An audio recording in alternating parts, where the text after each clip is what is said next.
Let's prepare on scales and errors.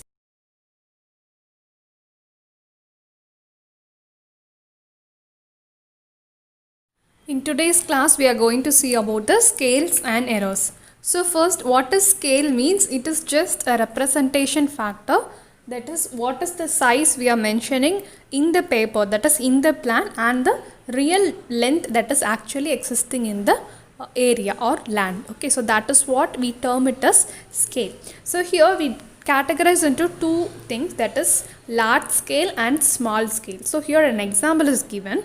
If you take plan, that is the plan we draw in a paper, no, so that is a large scale because you will be taking some 1 centimeter is equal to 10 meters or 5 meters, like that you will be taking. Okay, but in map is a very large scale geographic area, so you cannot take some meters or kilometers there. So you will be defining 1 centimeter is equal to some 1000 kilometers, like, or 1 mile, like that you will be defining in a higher ratio. So when the ratio is high, the scale is said to be small, and when the ratio is small, the scale is said to be large. So plan is a large scale, map is a small scale. Okay, so here I have written, no, scale is nothing but the plan is to the ground, that is the length or the distance that we are mentioning in the plan is to the length we are mentioning in the real ground. So that is what we call as scale.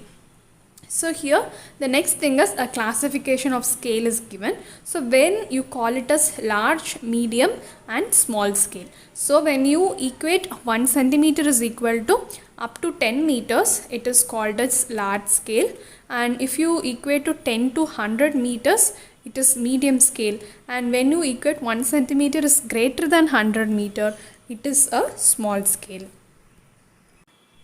The next thing is the representation of scale. So there are different types to represent. As I told you, you can represent it as a ratio or in the numerator and denominator form, like that also. So when you equate 1 centimeter is equal to some meter, we call it as the engineer's scale. When you represent in terms of the ratio, that is something by something, then you call it as representative factor. So in this factor, the larger the denominator means smaller the scale of the map, so that we have seen already, no. And then graphical scale. So this graphical scale means when you draw a map or any plan in a paper, in the paper itself they'll be drawing a line like this, and they'll be mentioning how much kilometer does it represents, like that. Actually this method has an advantages too. So what does that advantage means? When days go by, the paper may shrink. So due to the shrinkage level, the map, the whole structure will be shrinking. When you mention 1 centimeter is equal to some kilometers, it won't be according, or it won't be very accurate after some 100 years of that map. Okay, but when you do it in the graphical scale, this line also will be shrinking in the same ratio of the diagram of that map. So when you equate this with that value, the whole map's value also will be correct. So this is an advantage over the other two representation of scale. And then the third thing we are going to see is measuring scale types. So there are some 3 types. A plain scale is used to measure 2 dimensions will be measured, normally centimeter and decimeter, like that. And diagonal scale means up to 3 linear measurements can be taken, and chord scale is also present. So this chord scale is used to measure both the length, and also it can set out the angles. So it is just the examples of scale, measuring scales. The next thing we are going to see is the vernier and the least count. So this term we all may come across. Okay, so vernier is nothing but it is to measure the fractional part of the smallest division on the scale. So in your compass and in your scales, measuring scales and all, you will be seeing 1 mm will be your least value there, and that 1 mm will be further divided into some 10 divisions. Okay, so this division, that is we are dividing the least value, no, so that only we call it as the vernier scale, and the least count is nothing but the least value that can be measured there. So the definition is difference in the length of one division of the main scale and one division of the vernier scale is called as the least count. So based on this, some 4 or 5 types are given, that is direct vernier, retrograde vernier, like that. So from this, what we have to take is we have to know about the least count that is taken there. So always the least count will be S by N. So what is this S and N means? The divisions in main scale is S and the divisions in vernier scale we denote it as N. Okay, so in the vernier scale, first we normally equate N divisions of vernier is equal to N minus 1 divisions of main scale. So that is only written here as NB is equal to N minus 1 into S. So in this, the least count will be always S by N. So we already saw the definition, no? It is nothing but the difference between the smallest in the main scale and the one division in the vernier scale. So it is always S minus B will be your least count. So when you equate this S and B here, always you will be getting S by N only as your least count. So for all the types, the least count is S by N only. The other version, that is we are equating, no, so that alone differs here. For direct vernier, it is NV is equal to N minus 1 into S. For retrograde vernier, this one, it increases in the opposite direction to that of the main scale. So this is based on the property, or it is based on the construction of the vernier only. Okay, so here NV will be equal to N plus 1 times the S, and the third is extended vernier. So here N division of vernier scale are equal to 2 into N minus 1 into S, that is the division of main scale, and this is generally used in the astronomical sector. And then the fourth one is double vernier. So this is nothing but the combination of direct and retrograde vernier. Double folded vernier means it is the same as double vernier, only you can fold it, that is the length will be only half of the double vernier. So that is the advantage of this double folded vernier. So these are some types of the verniers, and the least count of these verniers should be known. The next thing we are going to see is the errors. So this is the main thing in this lecture, that is the problems will be mainly asked from this topic only. So errors due to wrong scale and also the errors due to shrinkage, both we will be seeing now.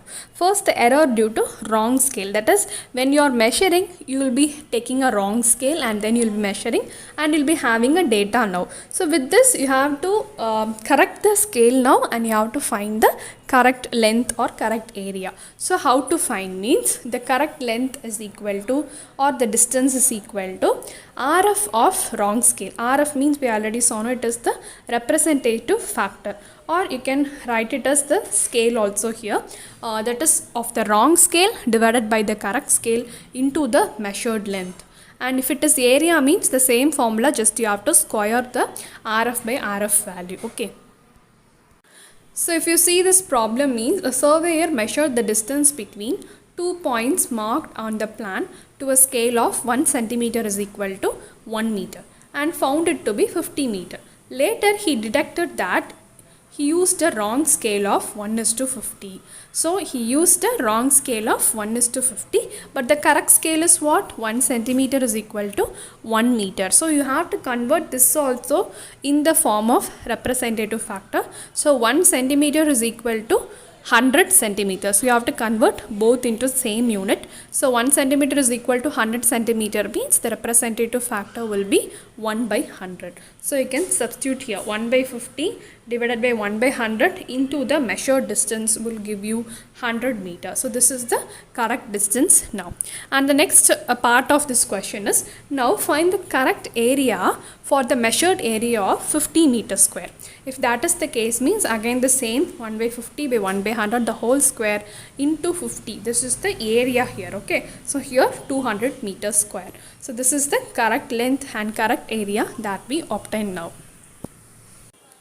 The next thing is errors due to shrinkage. So shrinkage ratio or shrinkage factor is nothing but the ratio of the shrunk length by the actual length. Then the correct length is equal to measured length by the shrinkage factor, and correct area is equal to measured area by shrinkage factor the whole square. So here an example is given. If a line of 5 cm has shrunk to 4.5 cm, then the shrinkage factor is equal to the shrunk length by actual length. So it is 4.5 by 5, which is equal to 0.9, and correct length for 90 meter, that is the measured distance already is 90 meter. Now you have to find the correct length, that is after the shrinkage. So it is nothing but the measured length divided by the shrinkage factor. So here we have already found the shrinkage factor, so you can directly substitute that 90 by 0.9 is equal to 100. So 100 meter will be your correct length, okay. And then correct area for 81 meter square. So this will be given in the question. So here measured area divided by shrinkage factor the whole square. So 81 divided by 0.9 the whole square. So it is 100 meter square. So this is all about your errors due to shrinkage factor and error due to the scale. So these two are very important in this chapter. And at the last we are going to see the type of some scale. So this will be asked in the objective questions. So there will be different types of scale, that is the range of scale will be used for different types of maps. So if you take the geographical map, means 1 centimeter will be equal to 160 kilometer. So this is the maximum range we will be taking. Location map means it is 5 to 25 meter. Cadastral map means it is 10 to 50 meter. Buildings means it is 10 meter. Topographical map means it is 1:2.5 kilometers. And the forest map means it is 0.25 kilometer. Town planning means it is 50 to 100 meters. Mines means it is 10 to 25 meter. And preliminary survey of rails or roads means it is 10 to 60 meter. So here the most smallest scale that is used here is for this 2.5, sorry, not this 160 kilometer, that is geographical map. So this is the most smallest scale that we have used, and the largest scale we have used is 5 to 25 meter, that is your location map. Thank you, and keep watching for the next lecture on chain surveying.